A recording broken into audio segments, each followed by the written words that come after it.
Hi, and welcome back to the HR and CQ show. We are here again for our third episode, being recorded at Ru'ya 25 down here at the Dubai World Trade Center. And right now we have the privilege of talking to Niall Hughes from KEO International. He is the Talent Acquisition Director. So we're really excited to speak to him today about talent acquisition and retention in a culturally diverse marketplace.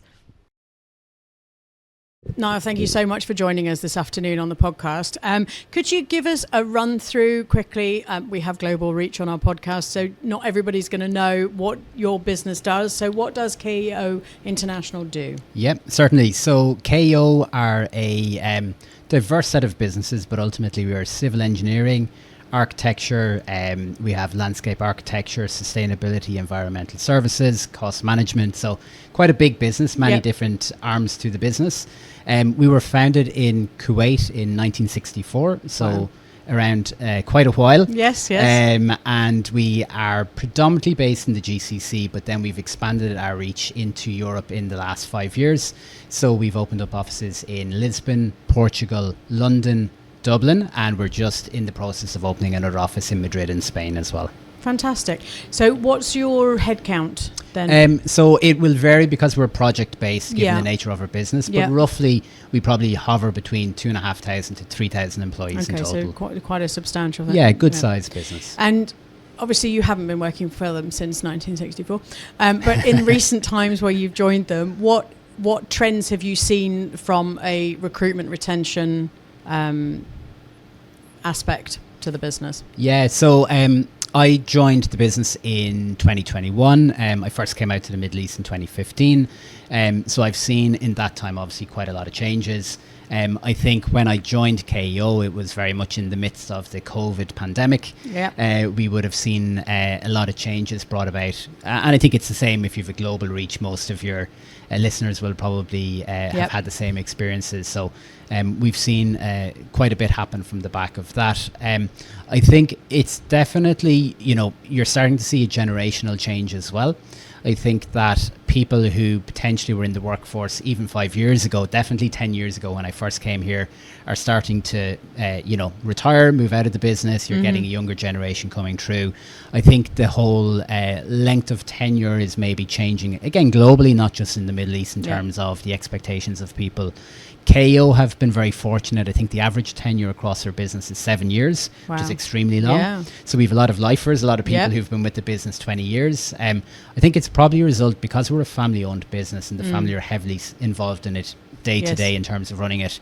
You really get that feel because I've worked for big global multinationals in the past as well. There are differences.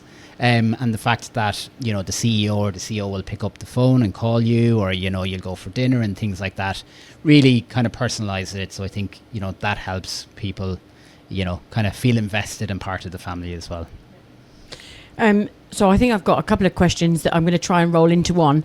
So you've told us about like the average number of employees that you have within the organisation depending on the project.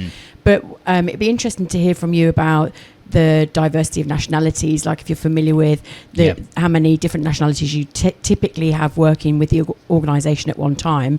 And then following on from that, then on the basis that the government is driving Emiratisation quotas within your organisation, how are your team handling that?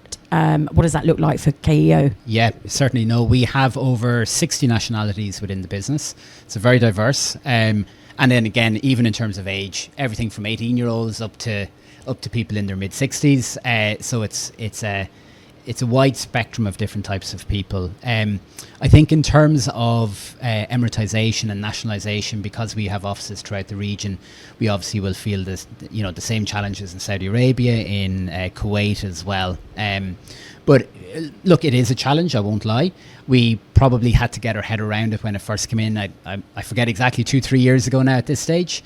But I think that experience that we've had over the last couple of years has been really positive. I think maybe the general stereotype that people would have in their mind of an Emirati hire hasn't come to fruition. I think it's really become easier and easier as we've had more Emiratis, Saudis, Qataris, Kuwaitis work with our business to get the buy-in of the hiring managers, and for the actual people themselves to see, okay, I've friends, I've cousins, I've people I've studied with who've worked here, and they've had a great experience too. So it's very much a two-way street, I think. And so what initiatives are you driving within the organisation to attract that talent specifically? I mean, you've said that your average longevity or tenure is around 7 years. So you're obviously doing something right. Yeah. So it'd be good to hear, like, what are the things that you think are attracting that talent, whether it's local talent or international talent, and then what is it that you're actually doing to retain them to keep your attrition rate low? Yeah. So I think that there's obviously a blend of different things that we're doing to try and ensure that it's an attractive place and a place that people want to stay. We would have had I won't say long-standing, but for a number of years we've been running a graduate program in Saudi Arabia. When we first kicked off our Emiratisation, we didn't have that program here, but we have since introduced it. So that's generally a 6-month program where we bring people in. Month one is probably a lot of a mixture, but predominantly a lot of in-class training, best practice. This is kind of how you handle different business scenarios. The bulk of our Emirati hires are coming from a graduate level. We will hire some people who are experienced, so they won't fit into that cohort.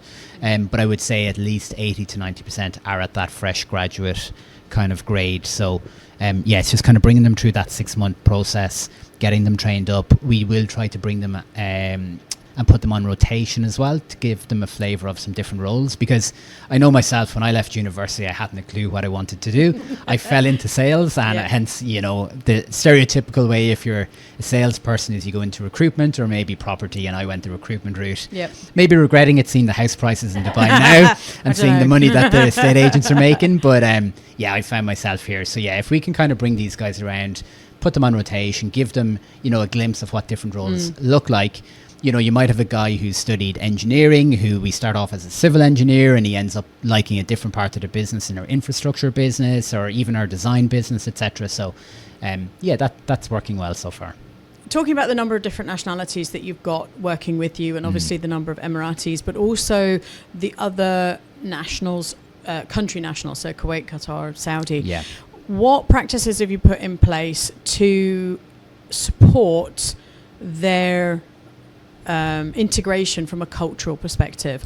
Because obviously the other nationalities that you have, I would presume, are maybe heavily from the subcontinent or from Western backgrounds, and even those two cultural identities have very strong juxtapositions in terms of their behaviours and values.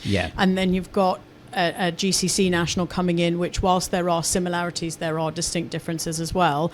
How do you offset that type of situation? No, it's a really good question, and I would lie to say we have it down to perfection and we do it perfectly. Naturally, the culture comes from the founders and the leaders in the business, but it's a very diverse. If you look at our leadership group, it's very diverse. We've a real mixture between people from Arab countries, from kind of the US, Europe, etc., the Indian subcontinent. So it is diverse. I think a lot of it is we try to treat everybody the same. There's a certain value of respecting our people that we ensure is embedded. So from day one, in terms of the interview process, we're looking for that. We would hire people for their character as much as for their qualifications. So we're very much focused on that when we're interviewing people, when we're referencing people, etc. So we don't get it right all the time, but I would like to think we get it right the majority of the time. So when people come in, they're very, very aware of what the culture is like. I think the kind of the local people who come to work for KEO appreciate that we don't treat them differently as well.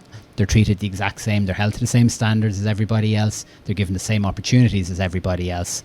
And I think as a result then, if you feel it's not for me, you leave, but not many do. I think the majority appreciate it, and they get stuck in, they work, and we found that it works well. We do try to ensure we mix teams. Like, we don't want to have a team of, say, 15 or 20 people and everyone comes from the same country.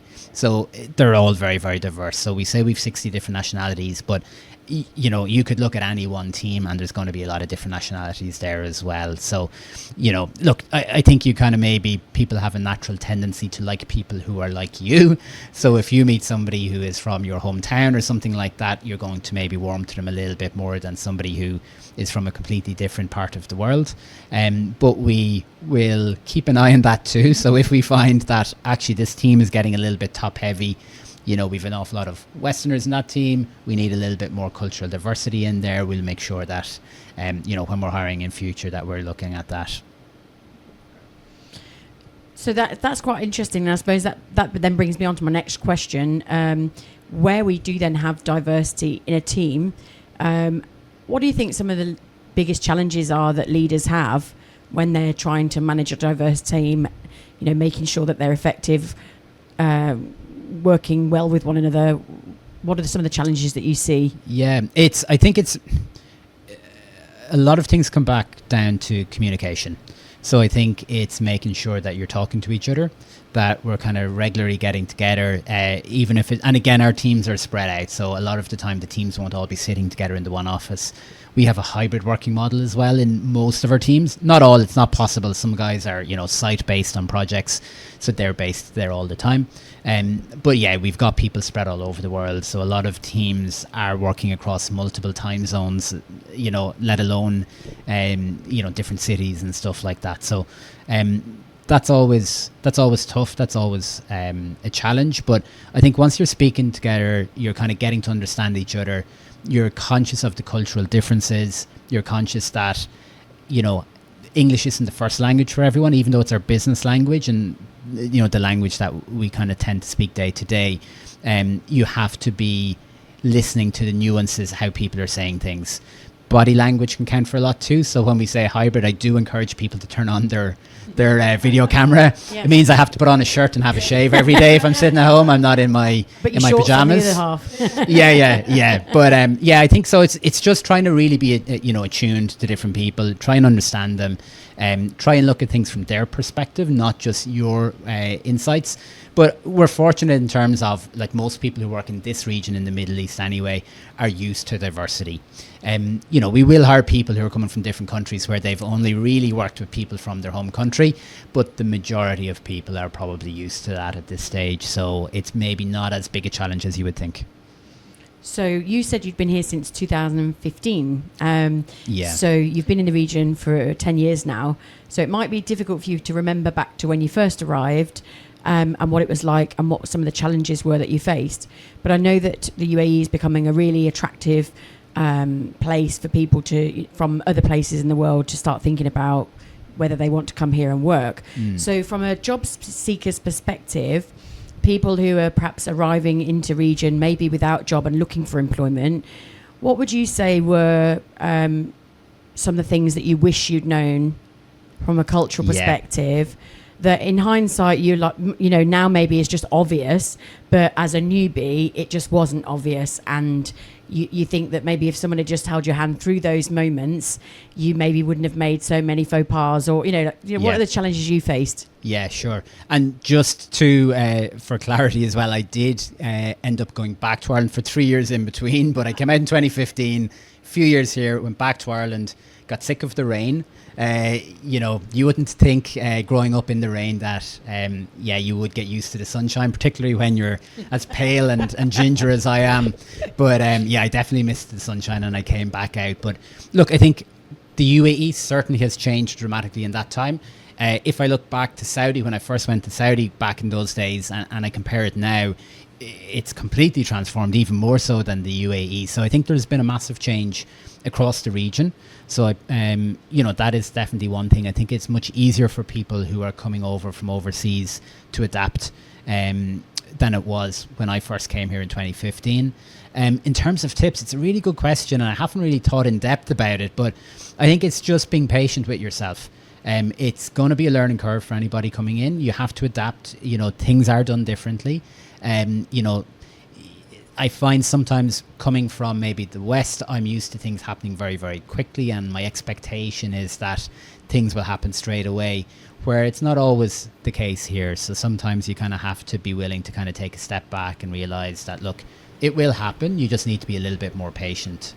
Yeah, I mean, there are some things here that are seamless. Yes. And that work really, really, really well. Yeah. And then other things that seem to have multiple roadblocks, temporary or otherwise. Yeah. And I think one of the best pieces of advice I gave to an ex-general manager that I worked with was literally just chill out, just let it happen. If it can happen quick, it will. If it can't, it won't. But don't stress. Yeah. Just let it go. Yeah. So if we also sort of tack on to that then a little bit about for the recruiters, the job seekers, what are the things that you look for or the mistakes that you see on people's CVs and applications? Yeah. Because this is a big conversation point with the ATS, with the AI. We've just had conversations with one of the big recruitment platforms here about AI screening and interviews and God knows what else, right? But what are some of the things that you say, okay, guys, don't do this on your CV? As talent acquisition, go. Yeah. And I look, there's a lot that I see, and I have some great stories, and maybe some I shouldn't tell here, But look, we had something very, very recently, only in the last 2 weeks, where we obviously have a very, very large ATS system. Yep. People apply to us. We have AI on our system. Mm-hmm. It will spot trends and spot certain things. We did have a guy who had applied for a role. We interviewed him. He came across really, really well. But as we then started to progress with his application and moving forward in the process, we discovered he had 4 other CVs on our system, and he had slightly different job titles, slightly different tasks that he'd covered.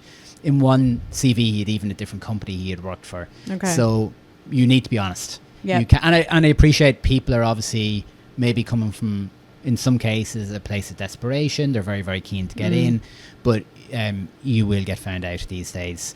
Do you think, because I've heard similar stories from many, many years ago back in the UK, and that was from an individual who was persistent on trying to catch this particular company out under the UK discrimination legislation. Yeah. Do you think it could have been, I mean, not that I'm condoning the guy's behaviour, but do you think it could have been an attempt to overcome any discriminatory behaviours that may or may not be? Because whilst it is in legislation here, it still happens. We still see those adverts, must be female, must be male, must be Indian or whatever nationality. Do you think that might be an explanation? Not really. Look, okay. I think you do have to be sensitive, and you do have to try and understand where people are coming from. Yeah. I think though that a lot of the time people are driven by certain things where, sometimes they're coming from less privileged positions than what, I may have come from. So they are willing to be a little bit more creative with some of their experience. And look, as I said, you'll get caught out. That's one example. That's maybe an extreme of it. Yes. I think from, the other perspective, just general stuff, though, it's kind of using common sense. It's making sure that your LinkedIn profile will match with your CV, that there's not dates out, that, and people do that. And you forget sometimes, you'll kind of, did I start there in April? Did I start there in June? It was 7 years ago. I can't really remember. I'll just put something down. But, as recruiters, we're attuned to this. We probably do have an advantage in this region in that you have a lot of people who are very, very keen to come here. Yes. So the selection can be tougher than you would experience in other parts of the world. So you got to get it spot on. And look, not to scare anybody, I would highly encourage everybody who isn't in this region and who would like to come here. I think it's a fantastic place. I know you mentioned that, there's some things where, things are maybe a little bit behind where they would be in other places of the world. There's other places where it's far ahead. I would say in the UAE anyway, we're probably in 70% of things, more forward thinking and streets ahead of what you would see in the rest of the world. So, I would definitely encourage people to do it. Just do your research, make sure that you're coming, prepared, armed. It is tricky. I know you asked a question earlier in terms of people coming out without a job.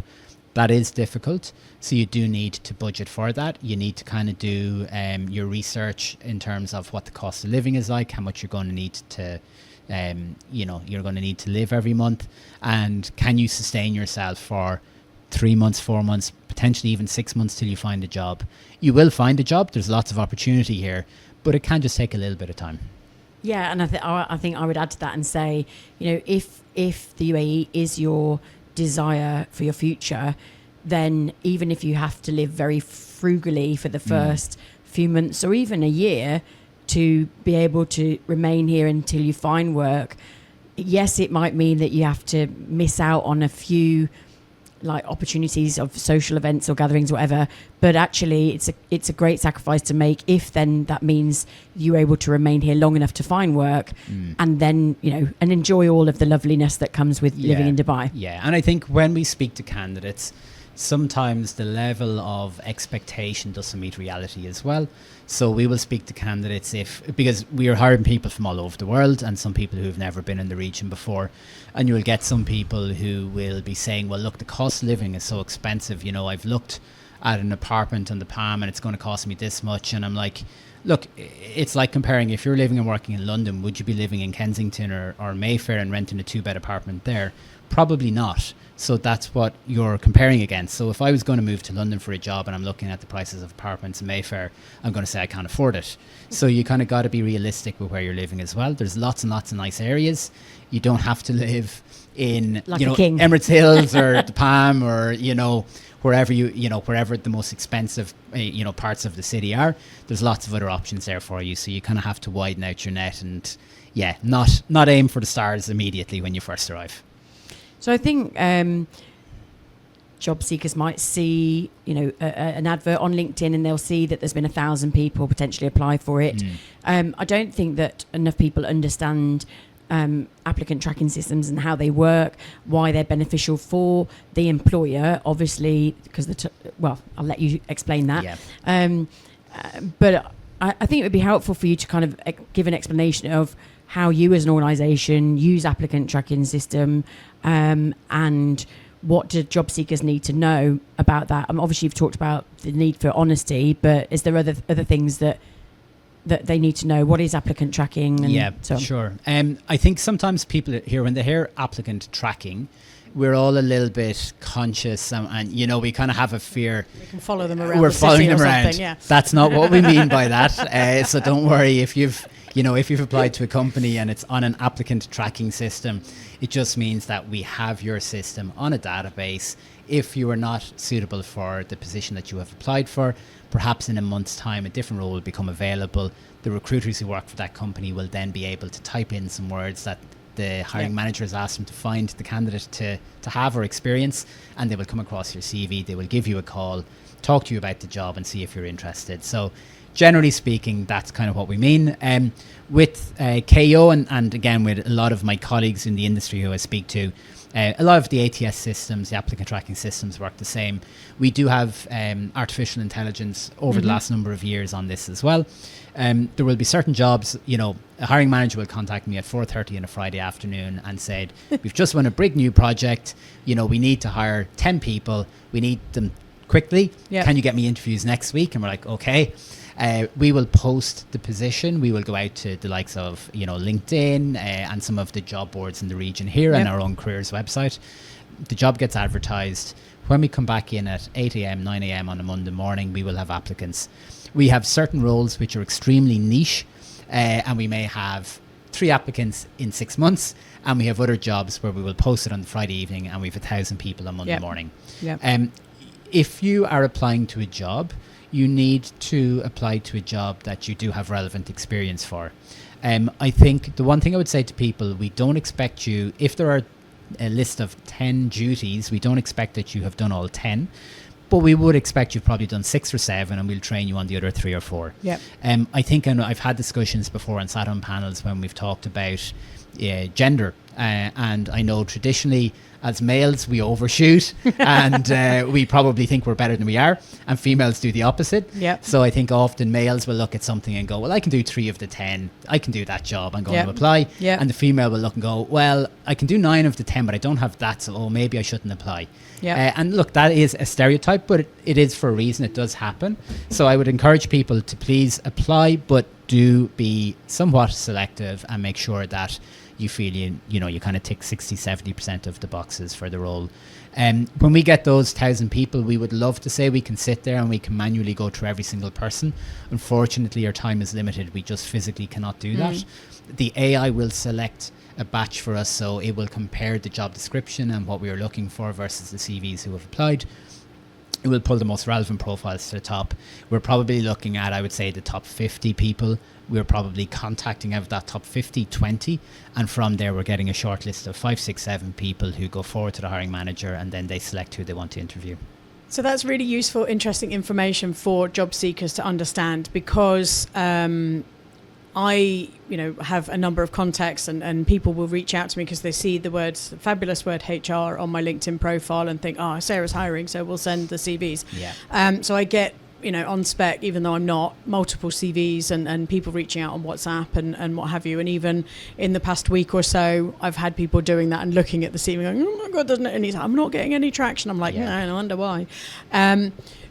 So it's really good for people to understand from somebody who's on that receiving end. I can put my opinions forward, but you're on the receiving end of it on the other side, and I think it's important that we communicate that to people. So the advice that I give is that you need to have a PDF and a Word document, that it's best not to have text boxes, images, photos of any particular type on it. Make sure you've got a structure. Are those still valid points? Has the technology caught up with the difference between a PDF and a Word document? Are there any other tips that I'm missing? Yeah, no, it's a good question. Obviously, every ATS is a little bit different. I think most of the larger global, the top 10, say, ATSs are now quite advanced. So they'll be able to capture a lot of different types. I would say to people, just in general, be conscious if you are applying for a job and you realize, well, there may be 1,000 people. Don't have a 15-page CV. It can be difficult. If you have 20 years experience, you want to try and fit in as much as you can as well. But just try and really focus on what is asked in the job description. So try and tailor your CV around what the company are looking for to focus on that aspect of your experience. Ideally, sometimes people say keep your CV 2 pages. No, look, if it's 3 pages, if it's 4 pages, whatever. As long as it's relevant. As long as it's relevant, we're fine. But I would say, try and keep it within that kind of 2 to 4 pages. Ideally, just understanding that the recruiter may be viewing a lot of different profiles and they won't have time to go into detail on every single aspect of it. But in terms of technology, no, I think it will be able to capture most different versions of different types of documents. You make a good point in terms of pictures and stuff like that. I do work in an area where some of the people are very, very creative. So we would be looking to hire, architects, landscape architects, etc. So their portfolio is more important than their CV. So those guys will tend to have very detailed, but that's quite niche, and they would have that as a separate document usually. They'd have a CV and then the portfolio. Normally. I have friends who are architects. Normally. But also, though, thinking about the CV, things like making sure that you're showing your measured successes as well. I don't know if you want to talk about that, because I often see CVs where somebody's just literally put, these are my responsibilities, and then they list them. But what makes you stand out from the next candidate? Yeah, definitely. And I know myself, when I applied for this job going back 4 or 5 years ago, I made sure that I had, under all my roles, I had a couple of bullet points with my achievements in each of the roles, because ultimately we're results-based businesses. Most businesses exist to make a profit, and they want to see people who can bring success and can bring results and hit targets. So I was very much focused on that myself and demonstrating it. So if you can, please do. I know not everyone will have their stats and stuff to hand, but just try and focus in terms of, well, what are the company looking for? Where have I done that in the past? And can I give any examples? And then obviously if you're interviewing, it's trying to tell the story of what you have done, not just be monosyllabic in terms of talking through, well, I do this and I do this and I do this. I log on in the morning and then I do this, Tell a story. Yeah, no, I support that wholeheartedly, and I'm going to give a quick plug, but it's a freebie for anyone that needs support with their CV. I actually have a guide that I've got on my website as a free download, which goes through different formats, the ATS, give recommendations of like JobScan that they can actually put their CV in against it and check it before they apply. Brilliant. To see the matching,